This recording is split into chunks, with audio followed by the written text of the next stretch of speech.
Welcome to Mimosa Sisterhood, a podcast that celebrates women.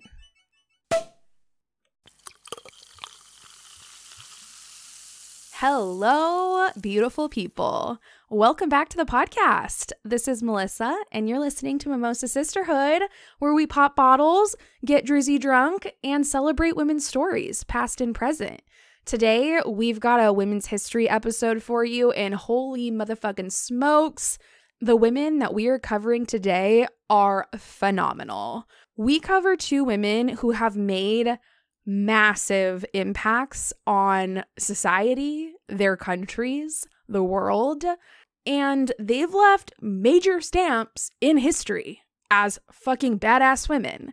However, I had never heard about either of these women until recording today's episode. These are the things that crush my soul, but make me so much happier that I have this podcast and that I can share these stories with you guys, because these women are amazing and they deserve to be known. So I really hope you enjoy learning about them, and I hope you feel some inspiration about how fucking kick-ass they are. Today I've got another co-host with me, and you've heard her before, you've met her before, none other than the amazing Jordan Redwine. She's been on the podcast a couple of times now, and I'm telling you now, get used to it, because she's sticking around for the long haul. I mean, as long as I can keep her to myself.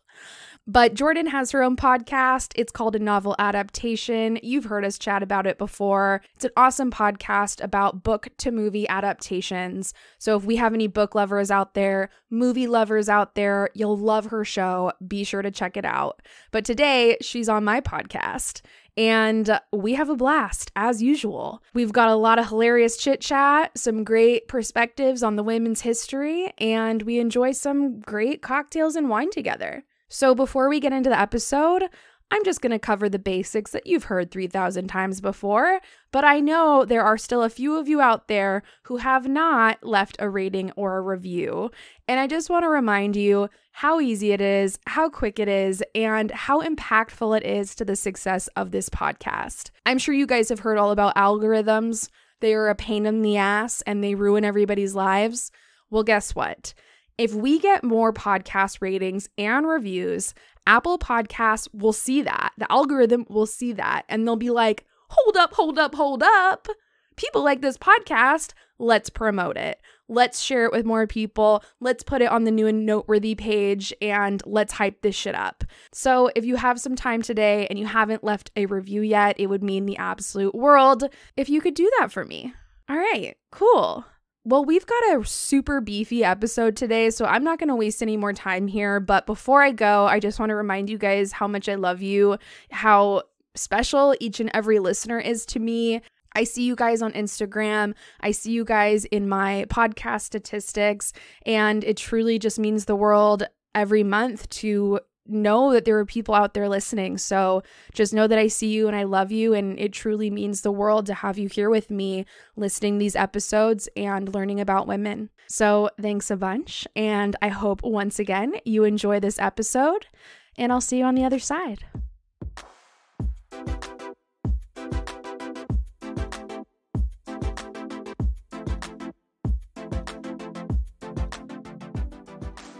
Jordan, hello, welcome back to the pod. Oh, hi, Melissa. How you doing?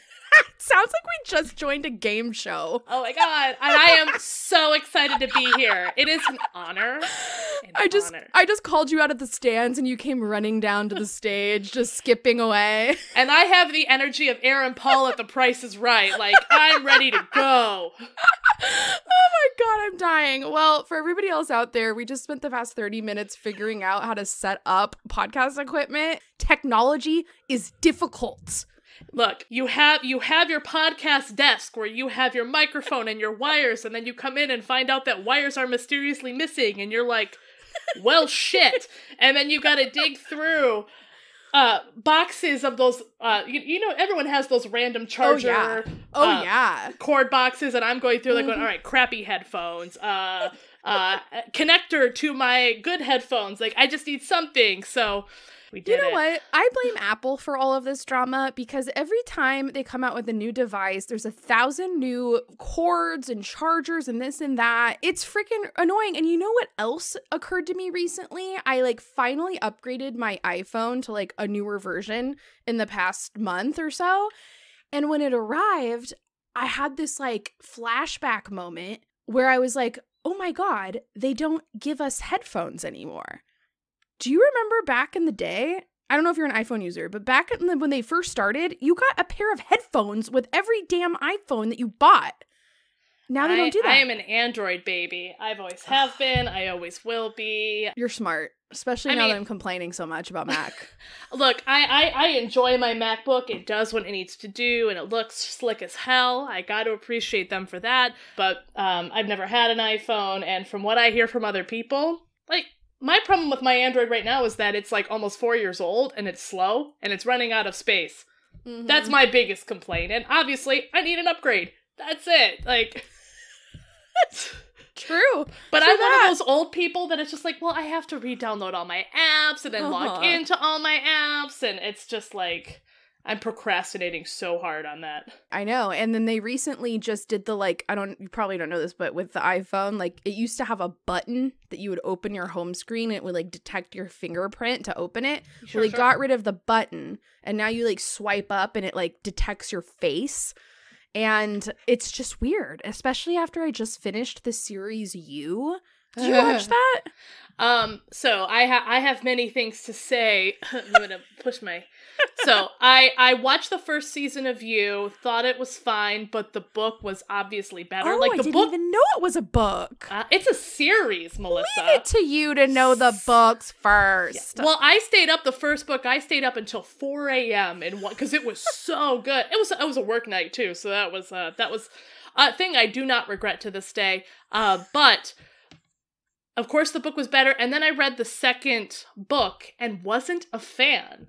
Interesting. So I didn't opt to continuing watching the second season of The You, even though in like the last 5 minutes I know the book and the TV show just went vit. Mm-hmm. So I know it's different, but since the second book didn't impress me, there's a third book either coming out or is out right now. I'm just kind of like, very interesting. So that's how well, what tripped me out in the third You was them continually to use the iPhone face recognition to like hack into people's phones, which I mean, I guess you could have also done with the button and the thumbprint, but just like it really kind of made me feel weird. I mean, that whole show was meant to make you feel skeevy, and they do a bang up job. Well, I will say this. I thought, first of all, I loved season 1 of You.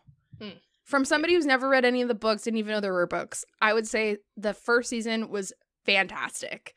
A major hooker. Couldn't wait for the second to come out. The second, I loved. Okay. It was really good. It took a wild-ass twist and spin that you were not expecting, and then it got you really excited for season 3. Season 3 was not as good as 1 or 2. Oh, that's such a bummer. Yes. I've heard there's a lot about cages. Well, there's cages in all of them. Oh, okay, sure. Joe's always got to have his cage in his basement, yeah. Oh, yeah. Cages in every series. But this one was just, like, a bit of a stretch, I would say. Took it a little too far.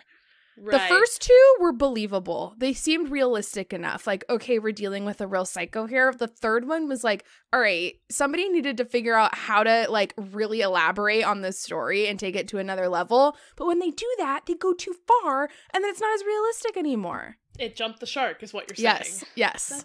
That's and so sad. now it ended with, like, a hook that there will be a 4th season. And I'm going to watch it because I'm one of those people where, like, if I've seen all of them, I have to keep going. And me too. I will hold on to a show, even though I can see that it's really going down the toilet. Going, but no, it was so good at one point. It's got to rebound. And it never rebounds. Ever. I'm trying to think of an example of one that might have rebounded, and nothing's coming to mind. But yeah, like, you know, Supernatural, I had to stop at like season 9. I stayed for 4 seasons going, it's gotta be better.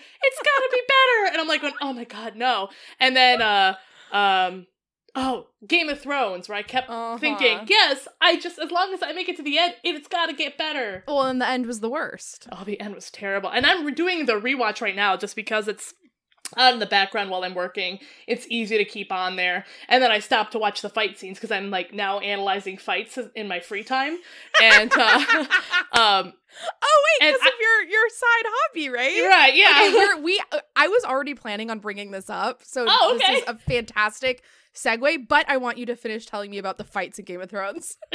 Well, I mean, other than that, I like the fights are still great, and I'm like watching, going up, down, 3, 4, 5, 1, 2, and I'm enjoying recognizing all of that.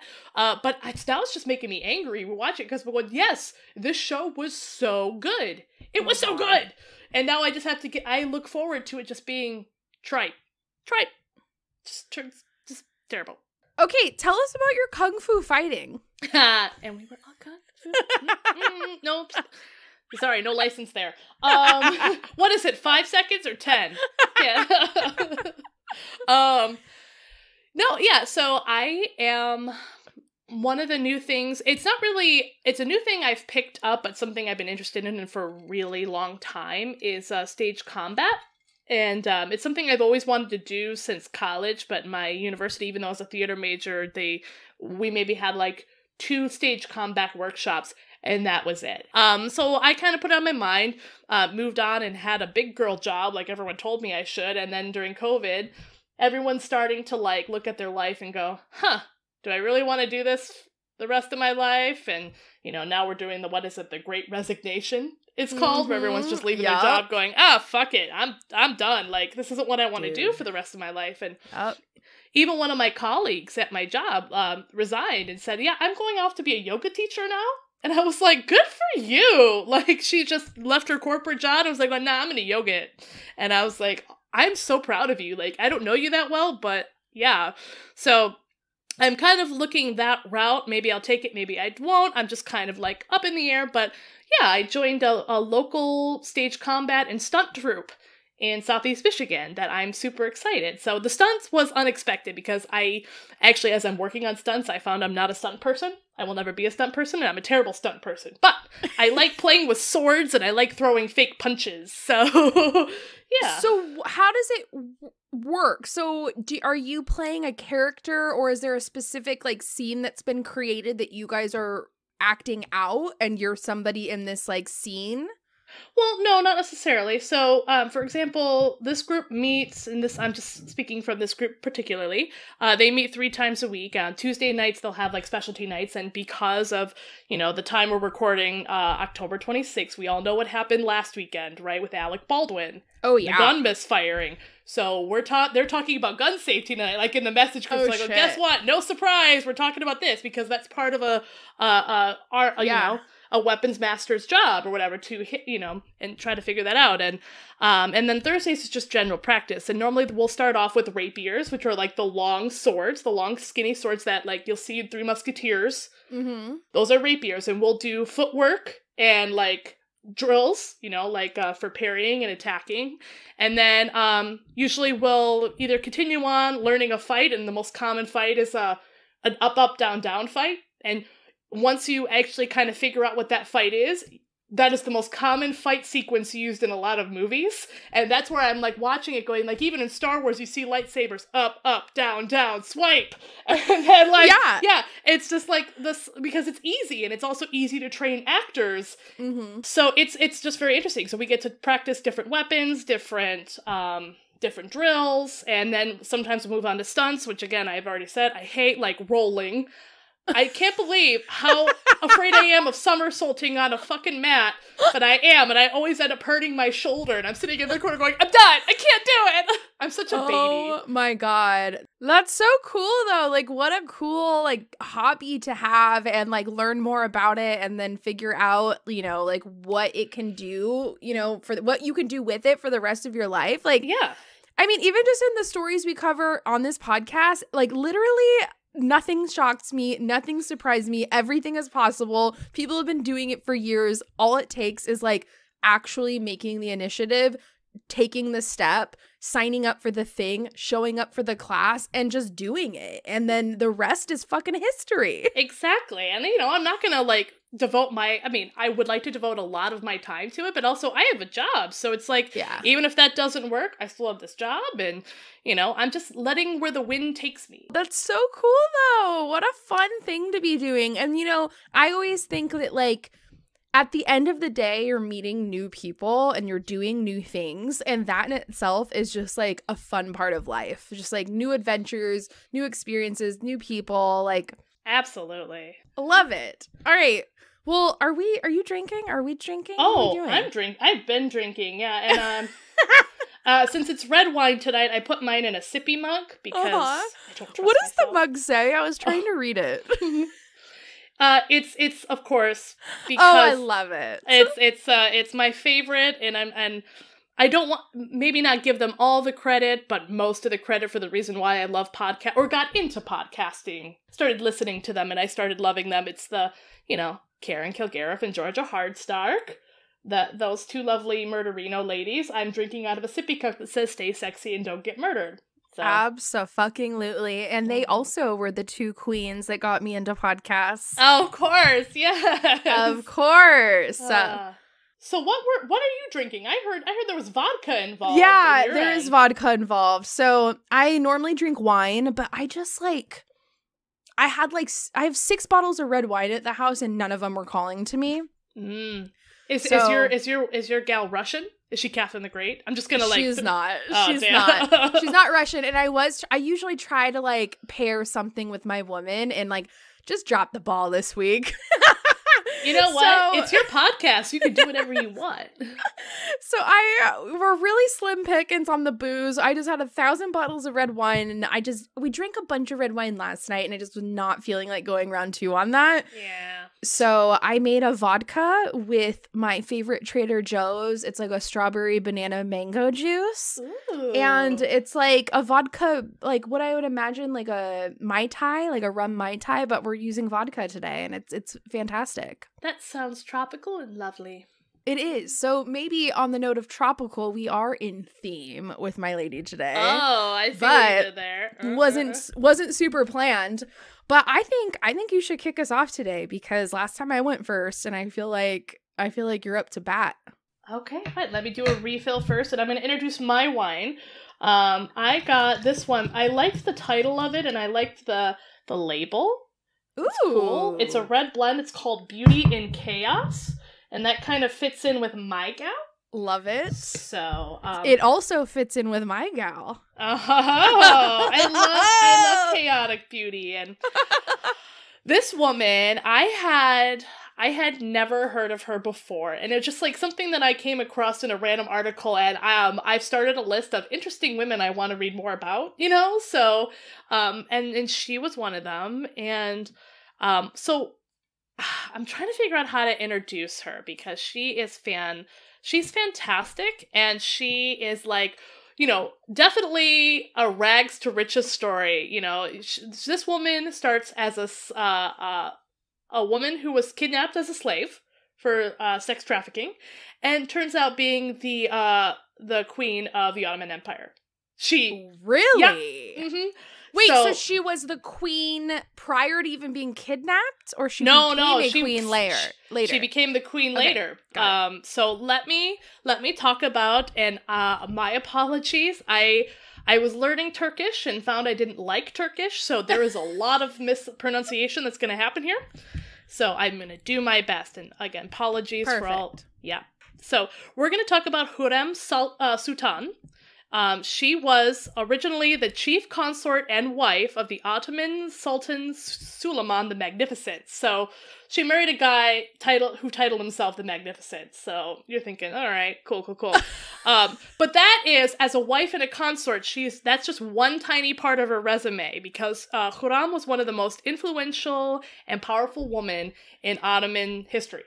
So let me get into her story because already I'm just yes.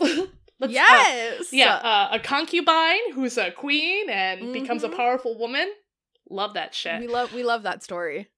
Yeah, so Hurrem was born either Alexandra or Anastasia sometime between 1502 and 1506 in Ruthenia, which is now Ukraine. So this was once upon a time Ukraine, but at that point Ruthenia was under the Polish crown. Not that that makes any difference, but for people who like historical geography, there you go. And one thing that was even though her birth date and her name are still a little meh, nobody's really sure, everyone does kind of know that she was born to an Orthodox priest. So she had a priest daddy, a literal priest daddy. Priest daddy. Okay. So she was captured by Crimean Tartars during a slave raid, and she was taken to Istanbul, where Valid Hafsa Sultan selected her for his son Suleiman. So this was the prince at the time. Suleiman was the prince, and the leader Valid Hafsa said, "Hey, son, here's your concubine. Have fun, enjoy." Wow. But as her time as his concubine, she actually became his favorite. And she was called the Haseki Sultan, which pretty much equates to favorite concubine in Turkish, I believe. And then, after concubining for a lot of times, she finally just became his wife.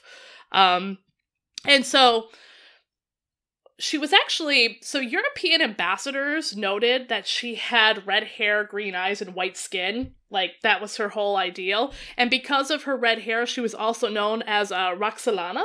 So she has, like, a whole bunch of different names. So it's either, like, in history, it's either going to be Alexandra or Hurrem or Roxolana. So you see a lot of Hurrem or Roxolana or Rosa. I don't know, just depending on which European country you're talking about. I like the name Roxolana. Roxolana, yeah. So with her red locks of hair, I'm just pulling this out of my ass, and, you know, she's just... she became Roxolana. That name. Mm-hmm. And so it was estimated that she came into the harem, because so when she got into the Ottoman Empire, she was first put into a harem at 15 years old. And, but no one was quite sure when she was given to Suleiman, so in between that time, the leader gave Suleiman Roxolana. Wait, a harem, is that a, like, where young girls are kept before they're given off as concubines? No, a harem is kind of think of it like a whorehouse. I'm trying to think of a better, a whorehouse, or, like, you know, a place of leisurely pleasure, kind of place. So that's a harem. And so she was given to Suleiman, but it is known that she was definitely around Suleiman around 1520, which is when Suleiman was, like, became sultan. So she was already there when he became the sultan of the Ottoman Empire. And her name Hurrem actually comes from her personality. It means cheerful one, because she was known as being joyous and playful. So let's lay it down for you. She was a concubine, which I'm like, no disrespect, because that sounds like awesome. She was given to the sultan. She's beautiful, and she sounds like she's fun. Like, girl knows that she's happy, she's fun. Yeah, she has a great time. And so as a sultan is, what a sultan does, he has more than one concubine. So there was Hurrem, who was one consort, and then there was another prominent consort who was named Mahidevran. Again, sorry. Also known as Gulabar.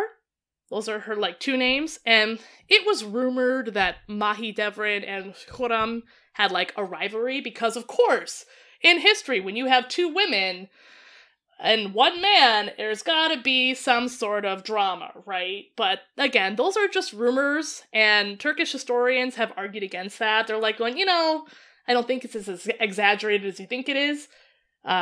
Being a concubine was kind of the way of life for a lot of women, and pretty much a protected way of life. And so what good would it be to be on the bad side of the sultan's other favorite concubine? Like, it just didn't make sense. Totally. But it makes good drama, so it's what history kind of stuck with. One thing that was interesting was that Hurrem was allowed to give birth to more than one son, which was a stark violation of the old imperial harem rule, and that was one concubine mother, one son. So only if a concubine, sultan could have as many children as he wanted with his concubines, and she could have as many daughters. Nobody cared about daughters, obviously. Whatever. But sons You can only give them one son. But she gave him more. I believe she gave him 5 children. Like, secretly? She was pumping out all these more sons? It was very public, and that's why it was like, wait a minute, you let her give you more than one son? And because she was one of his favorites, he was like, yeah. Wait, so what was the whole hang-up on only having one son? I mean, that was the tradition. That was a harem rule, like, you know. But what if you kept... So were people only having one child? Were people only producing children until they had a boy and then they stopped?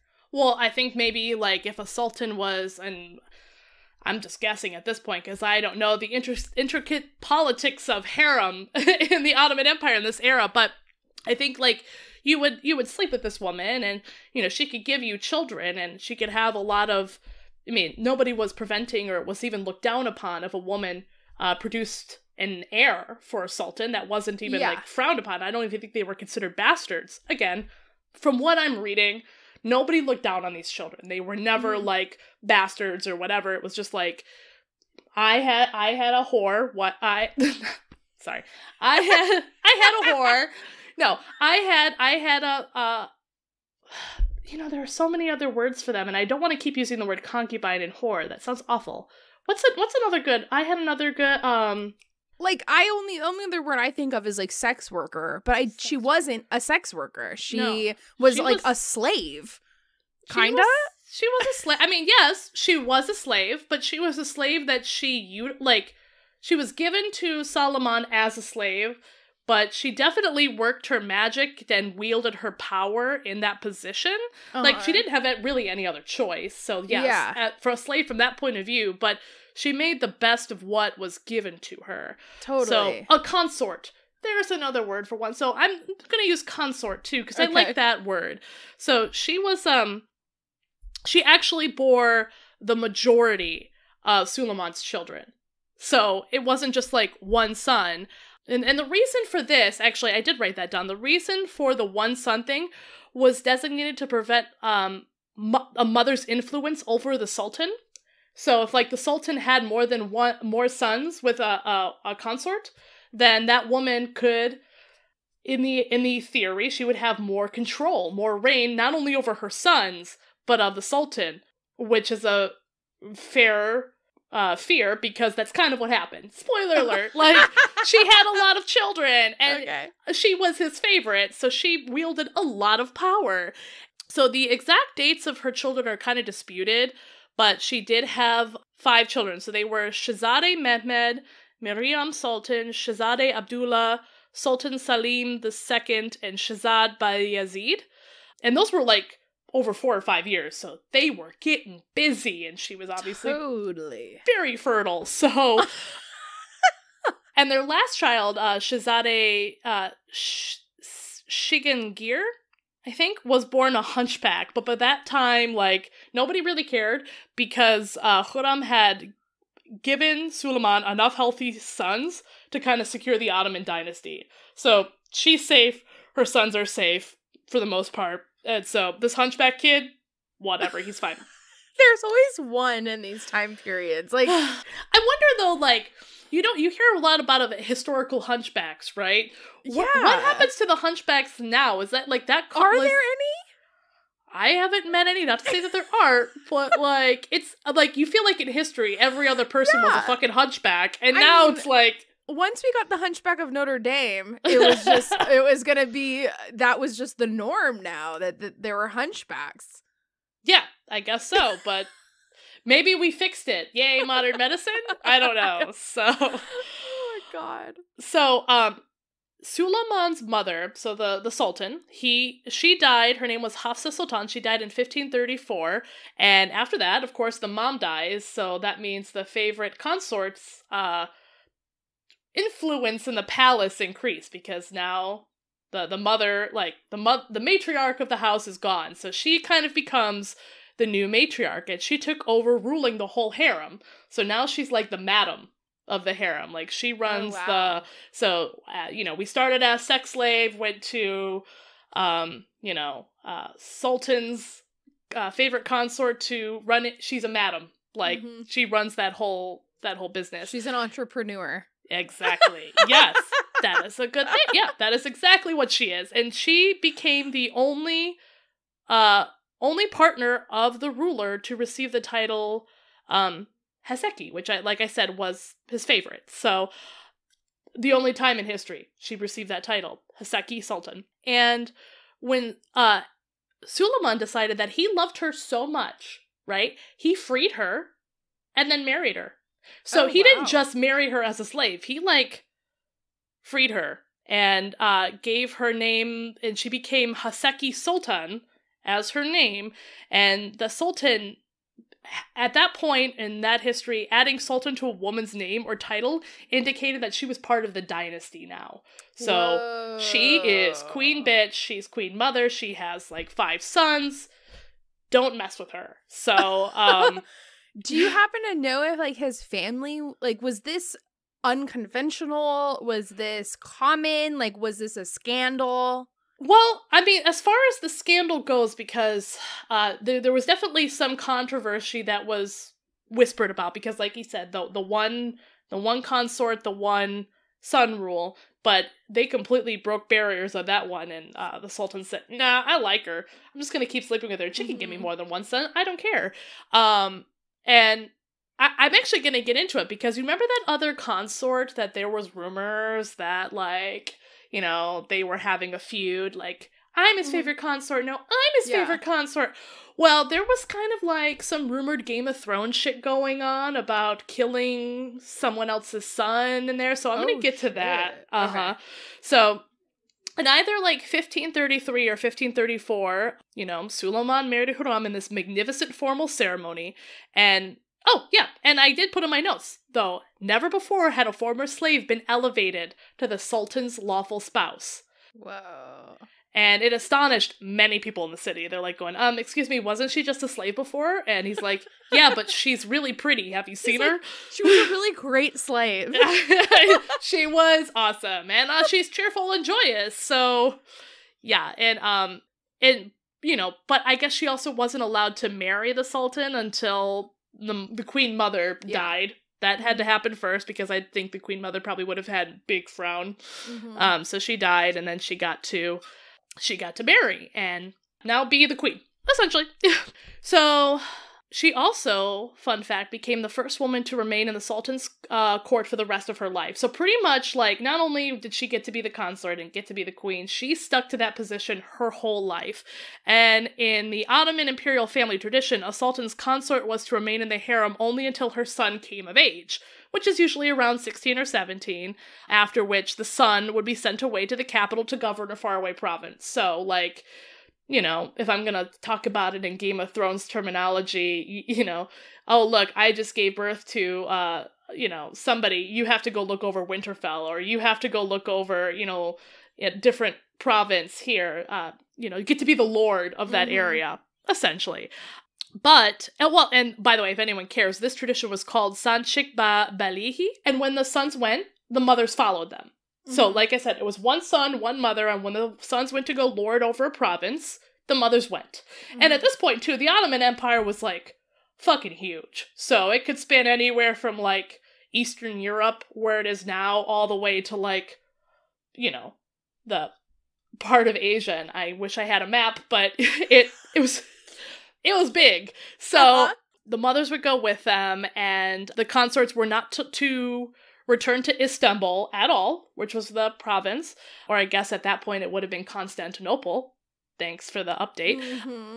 They were not allowed to go back to Constantinople unless their son succeeded the throne. So these little lords could still succeed the throne if they were eligible, and then they could come back, but that was the tradition, that was the standard, that was the custom.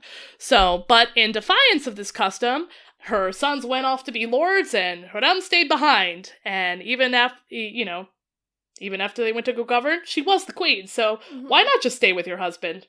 She was also known as the first woman in Ottoman history to concern herself with state affairs, which is really cool. And she was known to be very intelligent and acted as the Sultan's chief advisors on matters of state, which seemed to have influence upon foreign policy and international politics.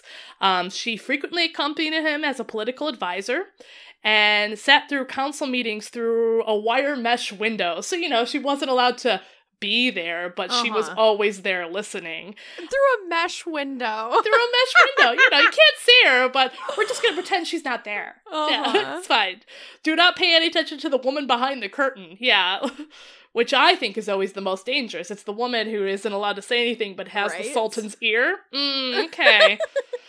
She started this era in the Ottoman Empire called the Reign of Women, and it was like the Reign of Women, and there's a whole Wikipedia page about it, like 200 years of strong, independent women in leadership in the Ottoman Empire.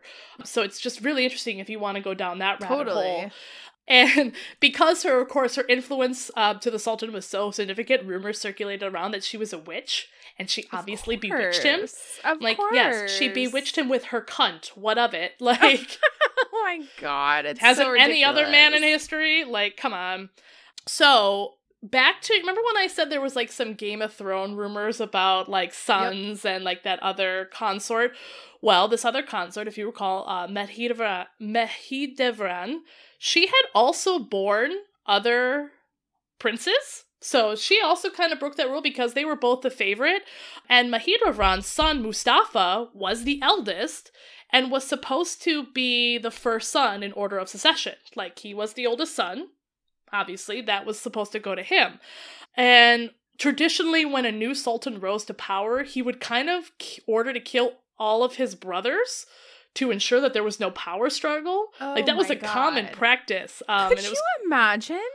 Like, how is that a common practice? It's just the way it's always been, you know?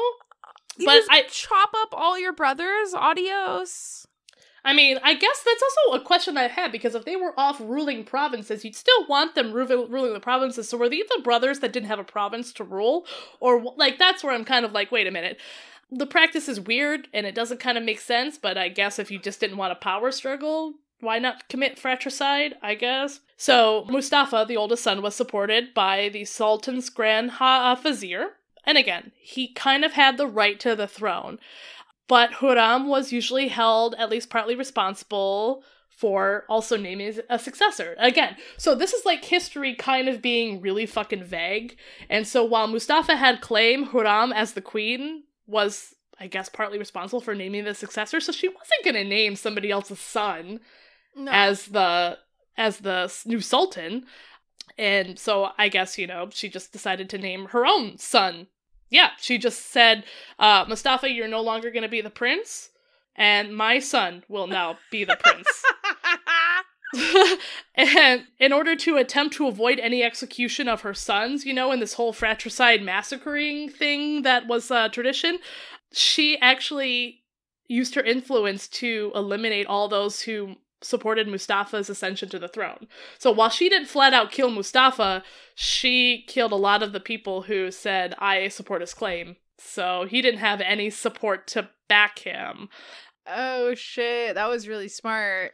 So, I mean, don't kill, like, because if you kill the kid who has the right to the throne, you're just creating a martyr, right? But so kill the supporters. What does he have left? And we're dealing with 1500s, right? The girl was fucking smart, man. Yeah. I just also cannot help but think how many people were murdered in the 1500s. Yeah. I mean, on top of the fact that, like, you aren't going to live long anyway because it's the 1500s, plus the fact that we're all killing each other and shit. Oh my god. Yep. So it's nuts, man. It's definitely like full-on Game of Thrones massacring. Totally. Like you like, even as a person who's sitting here in history and has all these resources, I couldn't think of coming up with all these different webs and alliances and everything. And here she is, just like, yeah, I'm gonna kill these people. What of it? So anyway, even after all of Mustafa's supporters were killed, he was actually later accused of causing unrest. So after the supporters were killed, Hurrem's like, okay, so now we can kind of get rid of you. You don't have enough to support to hold you up. So Suleiman actually ordered the execution of his son, during the campaign against the Safavid Persia in 1553. And so since Suleiman then became afraid of a rebellion, so he just ordered the execution of his son. And according to the source, Mustafa was executed the very year on charges of planning to dethrone his father. So whoever put in the Sultan's ear that, hey, your son is looking to kill you, hint, hint, his wife did that. His father's like, yeah, you don't get to take my place until I die, kid. So he killed him. Oh my gosh. Yeah. So there's also just like a ton of like theories about how that went about, like, you know, that Hurrem Sultan conspired against Mustafa with the help of his daughter and son-in-law, but it's just so many different family members, and like, I'm gonna reach out to this cousin and see if you can help me, like, yeah, it's just like a whole big web of fuckery. It's what it was, to sum it up. So after the death of Mustafa, that other consort, Mahidevran, lost her status in the palace as the mother of the heir apparent, and then she moved to Bursa. Like, just later dazed and left. And she's like, I don't trust me to be here any longer anyway. I wouldn't either. So, yeah, I mean, that's again, those are based on historical predictions. Like, none of the, you know, I also think that this woman was smart where she destroyed any evidence pointing it back to her. So it was just a very common known fact to get from other European diplomats. So this is where a lot of Turkish and Ottoman historians have taken this, not from Ottoman history itself, but reading through European diplomats' like papers and connecting the dots, going, so A to B to C to she killed him to what? Okay. So it's just so interesting. And in the end, though, Hurrem's son came into power. She's still the queen. She's the number. I mean, the Sultan's the number one. But you know that quote from My Big Fat Greek Wedding, where have you ever seen My Big Fat Greek Wedding? Yep. Where she's like, well, the mom's telling her daughter that the man may be the head of the family, but the wife is the neck and directs the head or whichever way. Yeah, the Sultan was totally the head, and Hurrem was totally the neck. And yeah, going forward, though, she acted as Suleiman's advisor on matters of state and had a lot of influence on foreign policy and international politics going forward. And during that entire time, though, overall, aside from the internal family turmoil that made family reunions super awkward, you know, the Ottoman Empire was generally peaceful during her time as an advisor. So there wasn't a lot of warring going on then. Yeah. So you gotta think that woman knew what she was doing and was pretty good at it. So before you think that she's like this bloodthirsty, power-hungry monster, you know, that did all of this, she did engage in a lot of, like, several works outside of international politics. She, like, worked on public buildings. One of her first foundations that, like, she built or, like, backed was a mosque.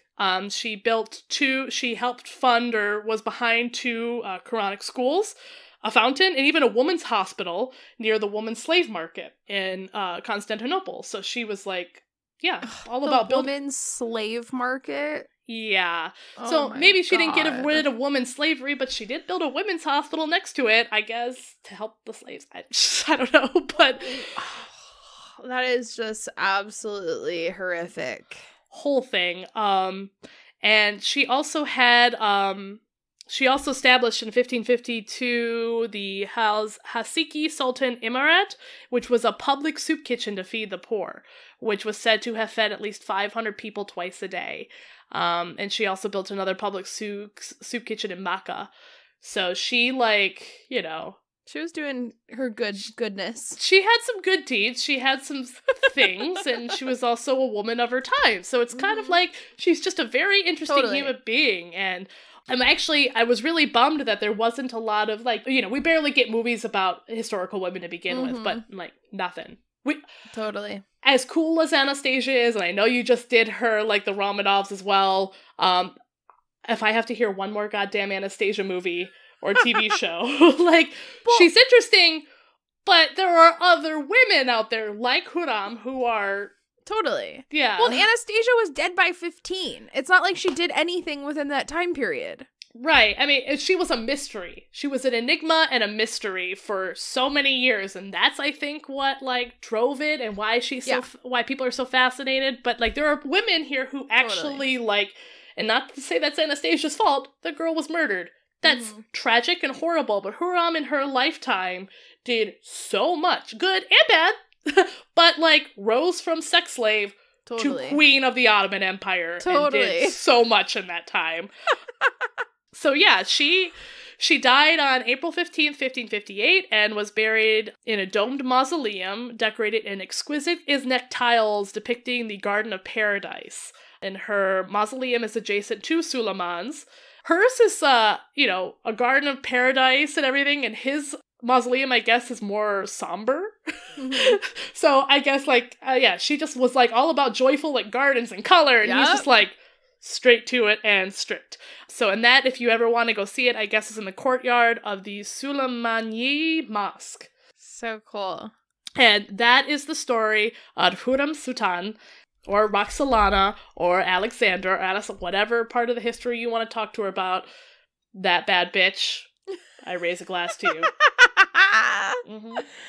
Okay, but, like, one thing that just comes to mind, because similar theme in my story is, like, how come we hear so many stories of women from, like, history, I'm talking, like, 15, 16, 17, 18, 19, like, all of those centuries where we do find women who are treated as equals at times, or in a capacity where, like, she could become queen and be a consultant to politics and shit. Like, how is that a thing? And, like, in my story today, a woman is highly respected by a bunch of men. Like, I feel like there's been so many times where I've run into these women from history who were valuable to society and to other men and deemed, great and respectable. And, like, I feel like we don't get that anymore. We had, like, one woman run for president and, like, the whole world had a fucking heart attack over it. Because we have petty little man babies who try. And you know what? Like, even in U.S. history, we have a lot of women, actually, in our own history here in the U.S. that have done some shit, like, good shit. And, that's kind of shrugged over in history books. That completely gets erased.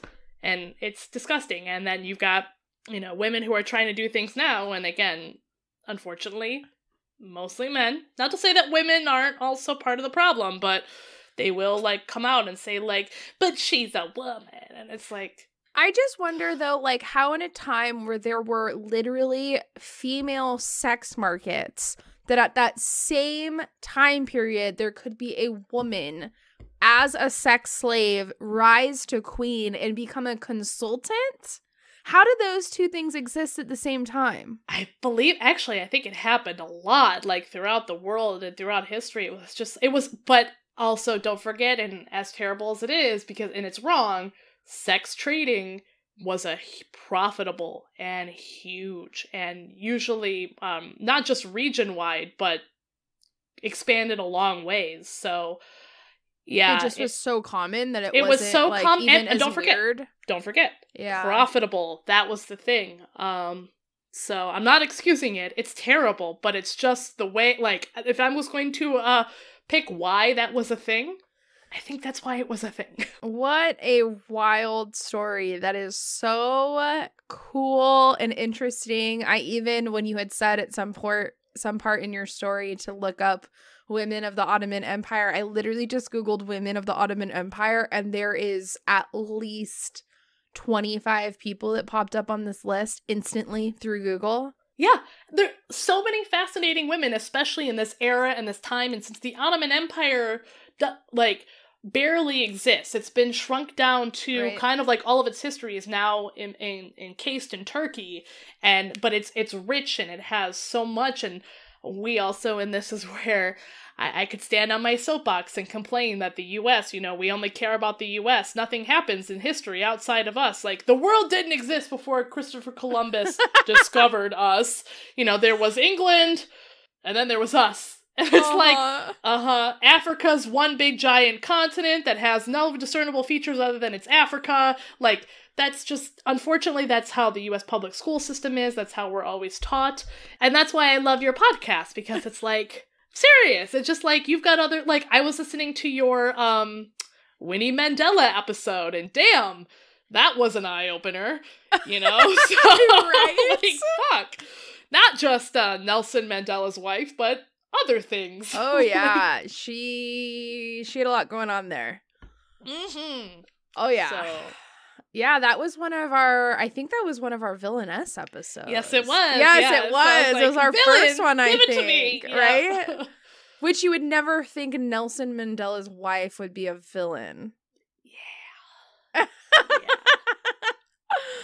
Anyway, now that I talked about my badass bitch, who's your badass bitch this week? Okay, so I am covering another fierce ass queen. Yeah. Her name is Kumander Liwayway. Hawaiian. And no, she's Filipino. Oh. And so she is a Filipino guerrilla commander who was one of the leaders of the Huk Rebellion, which I had never heard of until I researched her. I didn't know anything about the Huk Rebellion. To be honest, I didn't know shit about Philippine history. That's the American education for you, sister. Literally didn't know a goddamn thing, even to the point where I was like reading through her story and I was like, why does she have like a Hispanic name? And I didn't even know that the Philippines was a Spanish colony for way longer than Mexico was a Spanish colony. Now, see, I didn't know that. That's cool. Way longer. Holy shit. Like, when I think about Spain ruling Mexico, I'm like, oh yeah, that was a thing. And it's like, sure, it was a thing, but like, they actually ruled the Philippines like way fucking longer. Which is why so many people in the Philippines have like what I would think as a Mexican woman, Mexican last names. Sure. Yeah. Yeah. But it's like, it's just, I can't believe I never knew this. And then I looked up a couple more fun facts, and apparently the name of the Philippines comes from the King of Spain, Philip II. It was literally named after the King Philip II. And a Spanish explorer whose name was Ruy Lopez de Villalobos, he named the islands Las Islas Filipinas after the King Philip II. Felipe? Is it Philip? I don't. One or the other. Felipe, Philip, one of them. Philip's Islands, essentially, is what you're saying. But how, like, I did not know that. So, super interesting. So, like, we're calling her Kumander Liwayway, but her born name was Remedios Gomez Pariso, which right off the bat, I was like, oh my God, that's such a Hispanic name. Like, what in the world? And then I just kept reading. I'm like, I'm so confused. So that's why I looked it up. I was like, how in the world is the Philippines connected to Mexico? Because something's happening here. Wow. So technically not Mexico. It was New Spain was the actual name of it, which later became Mexico. But yeah, little fun fact if anybody else out there also did not know that. I don't know if that's just a me thing, but yeah, I learned a lot in this episode. We are talking today about Kumander Liwayway, also known as Remedios Gomez Pariso, and she was born in 1919 in the Philippines. So she's a recent lady compared to mine. Yeah. Yes. But throughout like the first half of this story, I'm going to refer to her as her original born name, and then she switcheroos it later on. So I'll be calling her Remedios throughout the beginning. So her father, whose name was Basilio Gomez, he was super loved among the peasants in their village in the Philippines where they lived. And he was loved so much that he eventually became their mayor. And naturally, their family was like bigger league in the village. They were very well known because the dad was mayor of the town. So she, as a child, grew up really supporting her family. She sold rice to help them make money. I mean, because even though he was mayor, they still lived in a poor village in the Philippines. So they didn't have like tons of money. So she was working as a child selling rice. She also sold dresses that she made and hand embroidered herself. So she was out there working the fucking corporate world. She was doing the gig economy before the gig economy was cool. Oh, yeah.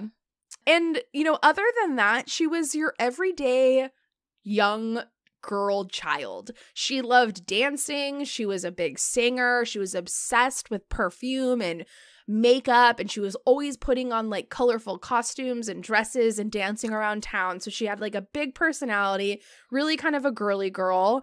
And she ended up growing up to become a very, very beautiful woman. Like, I am saying her beauty was the talk of the town. Can you she spell was her name? a beauty queen. Image. So her born name, I mean, you can Google her known name. It's Kumander, Kumander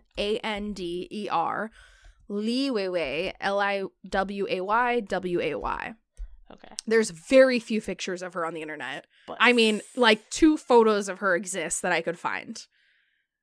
Damn, but that girl she's amazing. Yeah. She was beautiful. Mm-hmm. And the townspeople were just like, oh my God, she's the beauty queen of our nation. And so she was just well known for her beauty. And she also loved beauty. She loved makeup. She loved dressing up. She loved doing her hair. She just was a natural born beauty queen.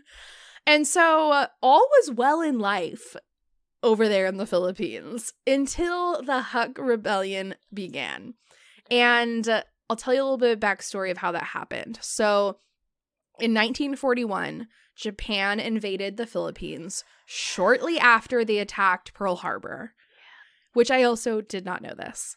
And the invasion forced the Philippine military to surrender because they just like could not even handle what was happening. But the Filipino people, aka not the military, the everyday people out there living their lives, refused to surrender. Oh, good. They were just like, fuck this. Brave and maybe a little stupid, but good for them. Yeah. Correct. So they were like, all right, the Japanese is invading. We don't care. So they started to boss the fuck up. And with them bossing the fuck up is how the Huk Rebellion began.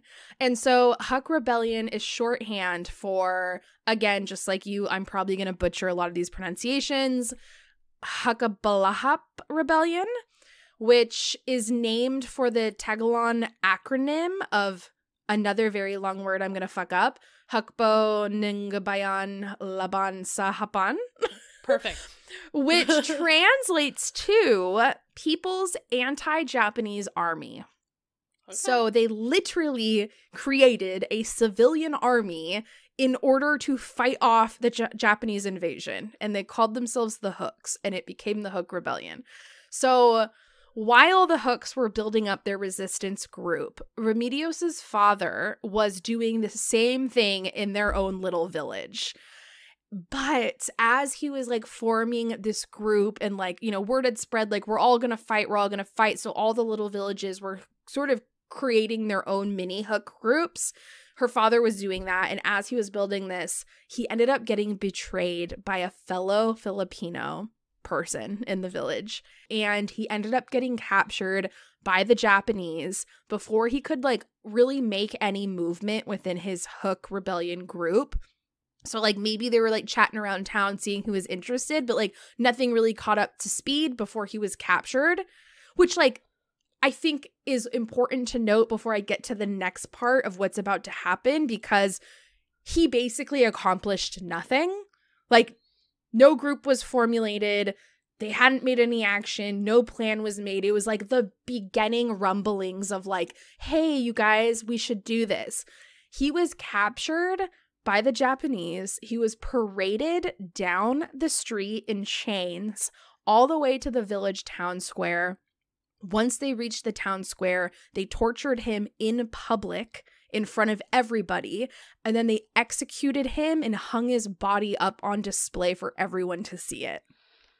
So the Japanese aren't fucking around, pretty much. They are not fucking around at all. Mm-hmm.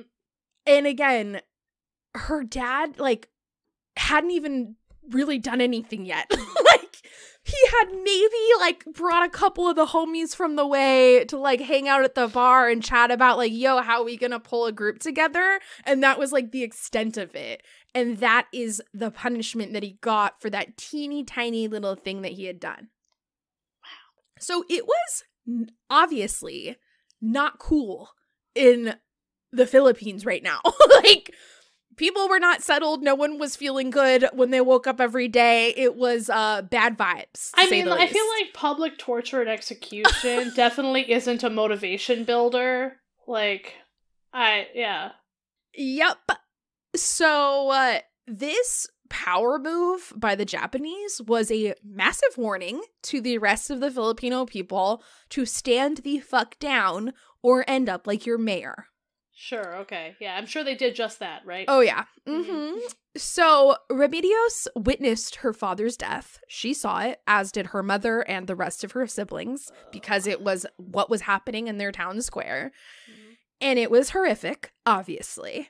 And following this event, Remedios, her mother, and her 7 siblings fled because they were like, we gotta fucking skip town. This is not okay. They went to a place that was called the province of Tarlac and really just ran away there in fear that they were about to be executed next. So they were just kind of like hiding out. And in this place that they ran off to, they met up with a friend of their father. So they knew somebody who lived there and were like able to like run out there and kind of stay like undercover for a while. But this father was part of the Huks. And when he brought them into their home, he basically informed Remedios about this group of rebels that he had joined called the Huks, which is their abbreviated name, and that they were a newly formed communist guerrilla movement. So he's telling her all about like what this group is, like, hey, by the way, this is what your dad was like planning to do. We're doing it here. This is the plan. We're going to fight the Japanese. She got the whole story and was like, I'm in. Like, how do I get in? How do I get jumped in? How do I sign up? Like, yeah. She jumped at the chance to join this group because she had one goal, which was to avenge her father's death. So, at 22 years old. How is there not a movie about her already? Like, I'm right? just feeling like, where's the movie? It's such an action-packed film already. Right? I know. It could even be a Disney movie. I'll take it. She could be a Disney princess. You can't just have like 2 Asian Disney princesses. Okay, we gotta have more. Let's do it. Yeah. Oh, so Liwayway could totally end up a Disney princess. Please. Especially, I know where you're going with this because I'm also like, sorry, I looked at her Wikipedia page and I see like some of her titles here or what she's known. Oh yeah. Unfortunately, what she's known for, which I'm already hating, but also this could be used in. Anyway, go on. So yeah, she, at 22 years old with absolutely zero military training, she joined the Huk Rebellion to fight against the Japanese. So right when she joined, Remedios was given a new name, which was Liwayway. And her first military job when joining the group was with the medical team where she tended to the wounded and the sick. But she was quickly promoted from that and she became squadron commander once it was clear that she had a really intense fighting spirit. So, how old was she at this point? I'm 22. 22. Zero military training. Looking at my life originally specialized in embroidering dresses, singing, and dancing. Okay. So, after this happened, after she got her promotion, she was given the full name of Kumander Liwayway, and she began overseeing nearly 200 soldiers. And she led them on dangerous missions to rescue American pilots that had been shot down from the Japanese, I guess, and to steal guns and supplies from the Japanese enemies. So this brings me to the question I asked you earlier, is like, how in the world... We're talking in your story, 1500s. Right now we're in, the early 1900s, that this young woman with no military experience and only known for her beauty and her interest in dresses is now a military leader overlooking 200 men on dangerous missions. Yeah, and, Who cares? That would never happen today. That would never happen today. What women, like, that would never happen today. Like, Yeah, but not here. Doesn't happen here. True. In America, that would not happen. Unless maybe we're talking about, like, QAnon or some fucking conspiracy army. We're not talking about that. No, but yeah, as you're saying, you've got all these boss-ass bitches in history throughout the world, and, like... where people respected them and thought of them, you know, in a way that, like, they weren't just shitty old women. They could actually be thoughtful and knowledgeable and have fighting spirits and be deemed as the right leader for the right group of men. Like, and people were ate it up. I mean, they were like, yeah, you're right. She is the right person for this. Yeah. It blows my mind. So... it wasn't long before Kumander Liwayway proved herself in battle, but the funny thing, well, this is what's noted about her in history, and I'm talking, I have feminist history books, this is where I got her story, and they still coin this about her in a prideful way, is that before she ever hit the battlefield, she never jumped on the war field before applying a spritz of perfume, some fresh nail polish, and bright red lipstick. Girls gotta look good to kill some assholes is what, yeah. Which, like, part of me is like, in what world is somebody putting on nail polish before they're going out to battle to kill people? But, yeah, but she is who she is. Like, you could still be a commander badass woman and still want to look and feel good about yourself. But, you know, to kind of piggyback off of that, because this started where I wanted to see a picture of her, and then I went to her Wikipedia page, and it's disgustingly sparse, by the way. Totally. But of course, the first sentence in the guerrilla section is, Liwayway was known for dressing formally and wearing red lipstick into battle. Like, what, really? That's the first sentence out of everything she's done? Yep. God, fuck off, yeah. Yep. So, according to a biography, which was written by her younger brother, Andrew. So he wrote a biography about his sister. And this was a quote from her biography written by her brother. Quote, her appearance inspired her men and motivated them to fight harder. Wow. She, historically written, she knew that the men were into her. And she knew that she could boost their morale and get them hyped up to fight in battle for her if she dolled herself up a little bit and batted her eye and, you know, like lifted the skirt and showed like the shin. Where's that saint? You know how they have those saint candles that you can like light for RBG and Lizzo? Where's my Kumander Liwayway one?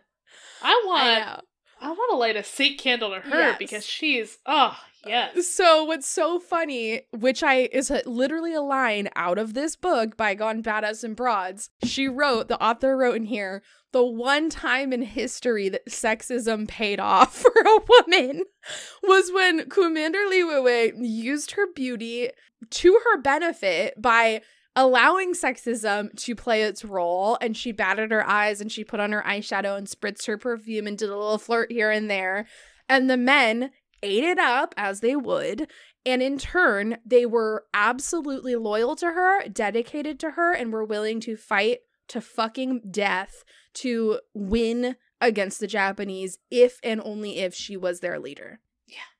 Awesome. So she used her feminine beauty and sexism to her power, and it paid off. Throughout Liwayway's time as a guerrilla commander, she fought face-to-face with the Japanese on numerous occasions, and she often used their own weapons to fight them, because she would steal weapons from like other Japanese like groups and stuff, or out of the hands of just like cold dead bodies. So she was using their own weapons to kill them in battle. Be ashamed to waste all this artillery on dead bodies. Right? And it's even said that she would often ride on a horse into occupied towns all by herself, or if she had people, it'd be like a handful of soldiers with her, but like no massive force ready to fight. And she'd show up into these occupied towns and warn the Japanese to leave or to face the rage of the Hooks the next day. Look, I'm seeing this in a camera angle already. Right? Like, I have this whole scene in my head. It's not that hard to do. right? Make a movie. It's fun and it's adventurous. It's like daring. Oh, totally. I mean, we already, like, the whole story, the entire Disney movie is here right now. I've just basically written it for everybody, and all they have to do is, like, cast the characters. Exactly.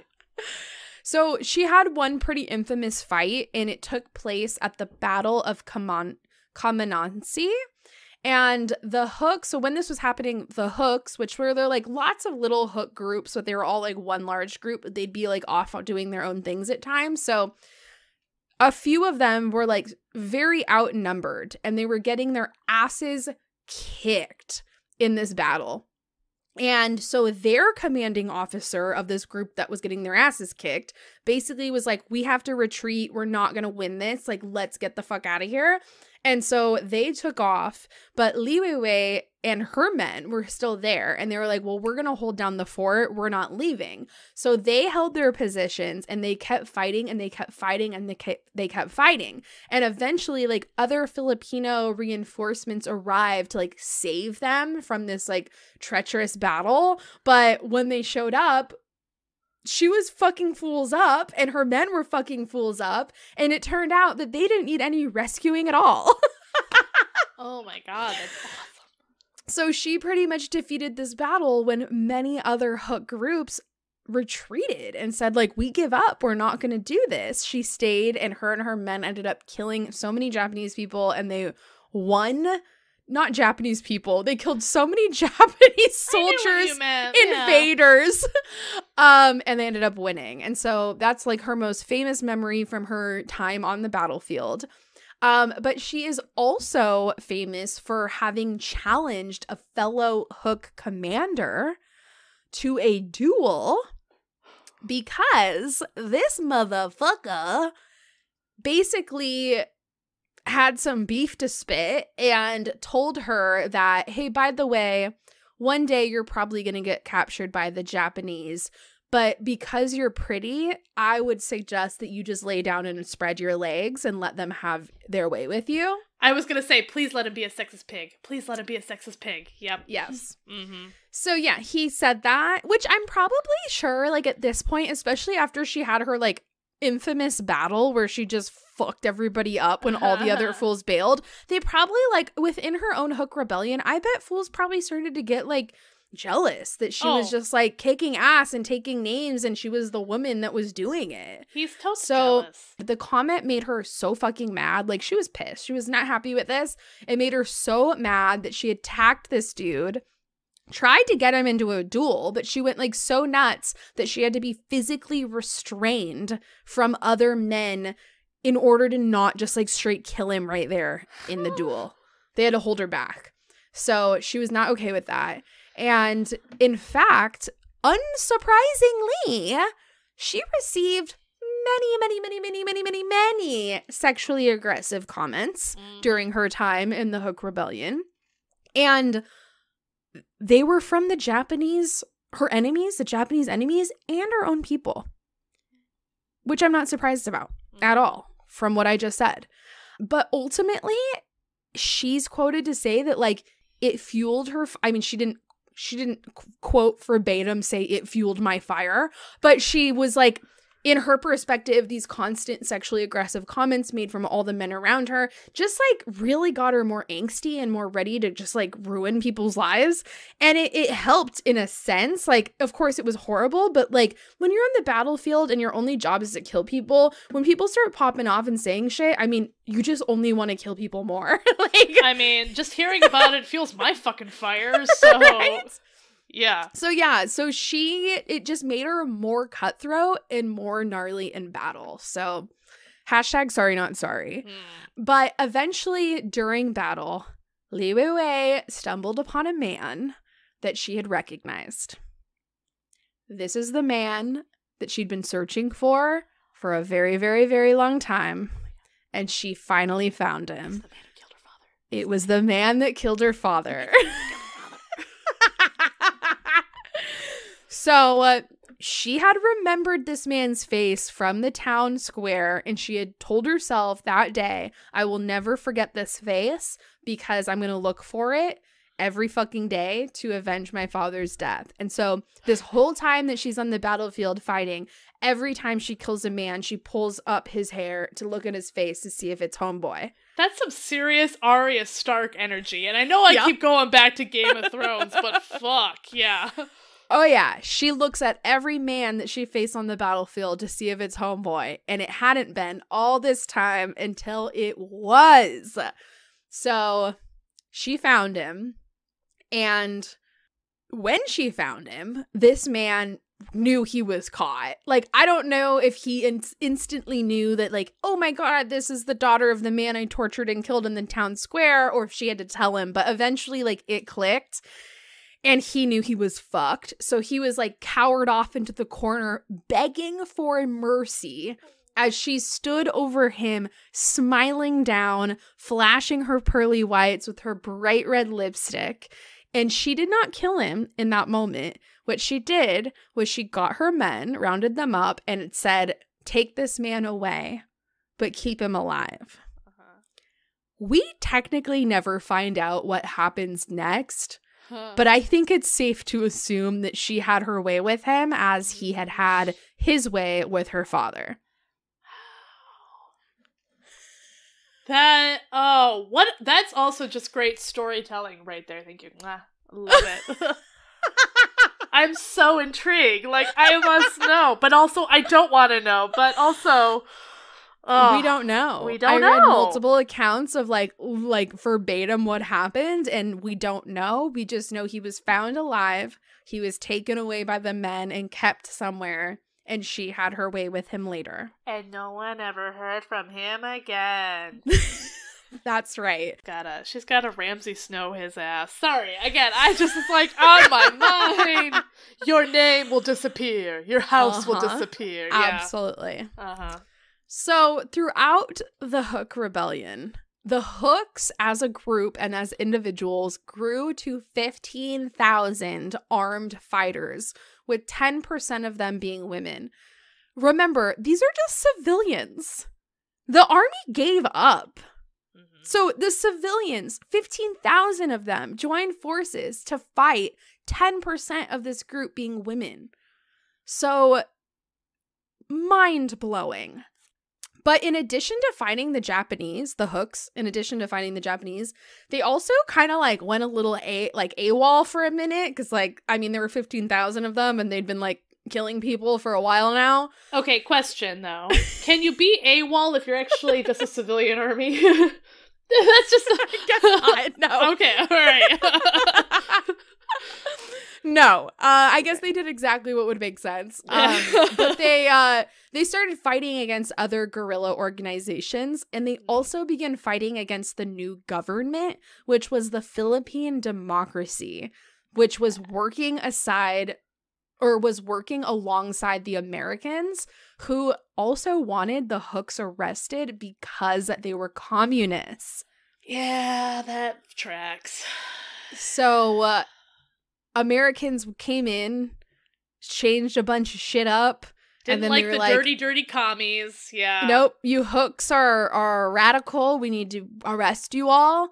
So the Huks ended up fighting against the new government, which was dominated and ruled and changed by the American forces. So that started happening, and shit really hit the fan for a while. And there was like full-blown wars where a lot of like actual civilians that were not the Huks were getting killed and in crossfire, and it was not good.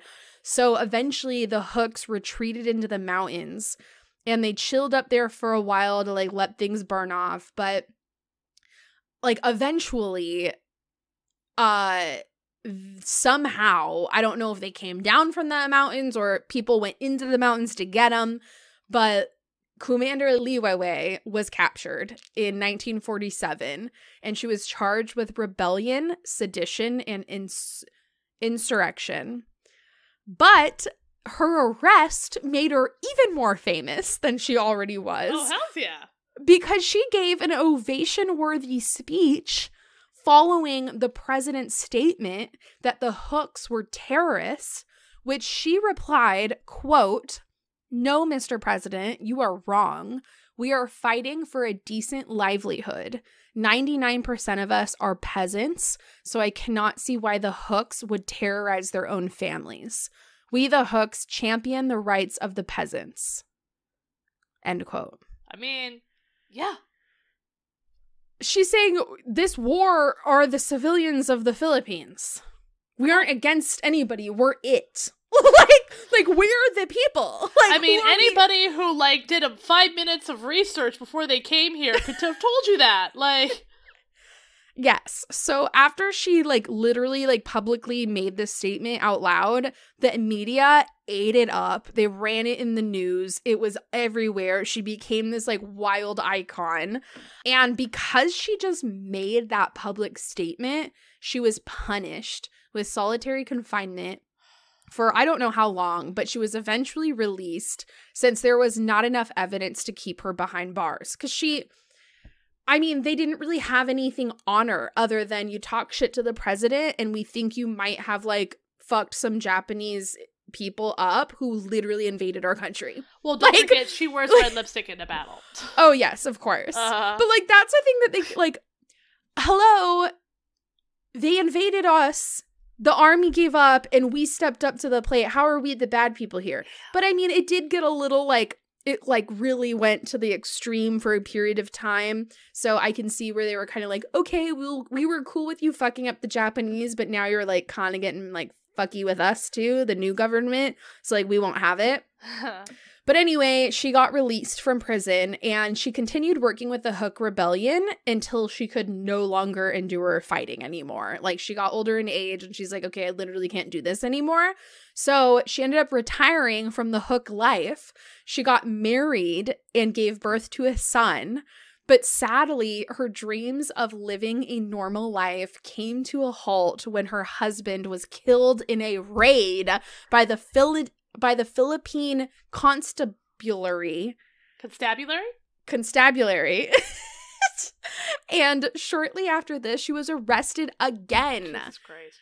So when she was arrested again, it was largely because her husband was really affiliated with this like second wave Huks who were way more extremist than the originals. So she kind of got tied into all his like crazy stuff he was doing on the sidelines that was more radical. But when she was put on trial, she claimed that she was innocent. And again, I'm going to quote the book and this author because this is what the author called out in the story. But she claimed she was innocent because as a simple woman, she was just supporting her husband in the fight and couldn't possibly be held responsible for his actions. Which again, worked in her favor and is another point in history where sexism won. Oh, I am just but the mother of his child. All I do is cook and clean, and I don't know anything. You think he confides in me? His dumb, stupid, silly wife? Exactly. Oh, she gets an Oscar for that one. Like, yeah. Yup. So her argument won, and she was acquitted. And after her second arrest, she did not go back to war. Like, for real this time, she did not go back to war. But instead, she became an advocate for soldiers who had returned home after being in the war. And she became very vocal about the contribution of Filipino women that were in the war, that 10% that were part of the Huk Rebellion. And so as part of this group, which was called the Huk's Veteran Organization, Liwayway lobbied for pensions for the soldiers for more than 20 years, which was like one of the things she was like heavily advocating for. And then eventually she settled into civilian life. She lived to the ripe old age of 95. And she died in 2015 of a heart attack. That was, let me check, 6 years ago. Only 6 years ago. Is that not nuts? Wow. 6 years ago she died. Wow. So by the time the Allies had liberated the Philippines, which happened in September 1945, It is said that over 260,000 Huk guerrillas were still fighting the Japanese occupation. They had gone from, what did I say, 15,000 before? They grew to 260,000 people fighting the Japanese occupation. Fed up. Yeah, fuck yeah. Again, not a government military. Peasant civilians in villages joined their own fucking army of 260,000 and fought the Japanese. Snaps. So, Kumander Liwayway may not have been the most traditional military leader among the Huk rebels, but she sure as hell was an effective one. And she pretty much became a legend in Filipino history, and she ultimately changed the way that women were viewed in the country overall. And that's her story. Thank you. Wow. Clap, clap, clap for you. Clap, clap, clap for Kumander Liwayway. Like, thank you for bringing her to our attention. Like, who'd have thunk it? Who would have known? Wild, right? I love it. And again, we're talking about a 22-year-old girl who had zero military training experience and joined the war, the rebel war, with one goal to avenge her father's death. And not only did she succeed that, but she became so much more than just that.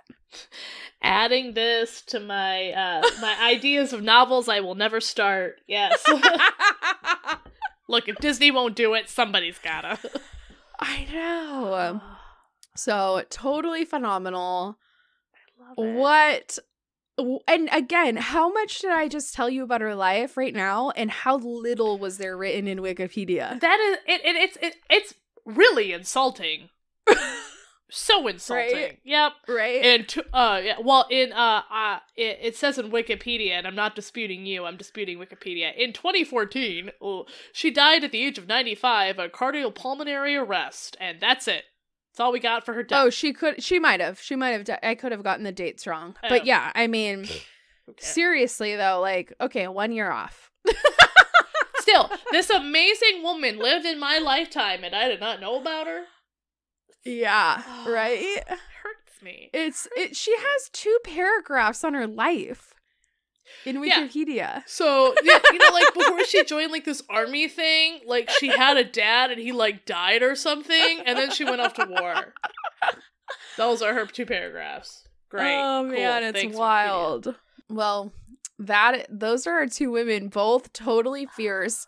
Again, that's what I was saying. Like, just the fact that both of us covered women who had like left such a huge stamp in history, and were also leaders. I mean, they were leaders of men and women. They were well respected. They were looked up to, and people, followed their word. Yep. And that is so unlikely. And it's just mind-blowing that in 1500 and early 1900s, this was a thing in other countries, and it was normal. And I mean, for the most part, there weren't a lot of people opposed to it. Or I think the most important one is like the people who were opposed to it and wrote those history books, or were the ones who were like opted to leave this out, or just give it like Kumander Liwayway had only like an asterisk, or she was like a footnote in history, in Filipino history or whatever, and it's such a bummer. And that's also like not to and I will put so much pressure on you've got all these great content creators in the world out there who, like writers and producers and everything, who have the ability to bring these stories to the forefront, whether it be fictionalized or not, like or just even bios and memoirs. Like, at least give me a name so I can like go, hey, maybe I should go look them up on Wikipedia or something. And the fact that I never had to, and I wish I could remember where I first heard the name Hurrem Sultan, because I made a note of that and goes, she sounds interesting. Let me make a note of that and read back on her later. I do that, and I like doing that. So I want more women that I can think about, like going, yeah, I want to read about her. I want a movie. I want a dramatized TV series about her life. Thank you. Like, that's it. So it's so cool. It's so fascinating, and it's pretty cool. It's so cool. So, well, yeah, thank you for sharing your story. I loved it. Yeah. Thank Thank this lady for sharing her story. Mackenzie Lee. I need to look her up. I need to start looking up all the authors that write these books I read. Have you ever heard of kind of what Mackenzie Lee's book reminded me of, and was Anne Shen's. You've seen Anne. Yeah, you know Anne Shen. Yeah, I know Anne Shen. I know you know Anne Shen. I don't know why I'm like, do you happen to know Anne Shen? Yes, of course you do. So yeah, that's what it reminds me of, and so okay, yeah. Well, that's that. That's that. Well, thank you for letting me be on your show yet again. Of course. I loved it. This was fun. Of course. You're welcome back anytime. Oh, don't threaten, because I'll do it. I'll come back on again. Just please do. just come back. Come back. I know you got that list of women. Just bring them on. That's it for today's episode. Thank you guys so much for tuning in to Mimosa Sisterhood podcast. I hope you loved learning about the women in today's episode, and I hope you felt really inspired by their super incredible and courageous lives. Don't forget to subscribe to the podcast on your favorite platform so you can receive new episodes the moment that they drop. And as always, share this podcast with your best friends. If you know people out there in the world that would love to learn about all of these incredible women we cover on the show, let them know about the podcast. Send them your favorite episode, share my posts on social media, and spread the Mimosa Sisterhood word. All right, everybody, thank you so much, and I'll see you next time. Bye.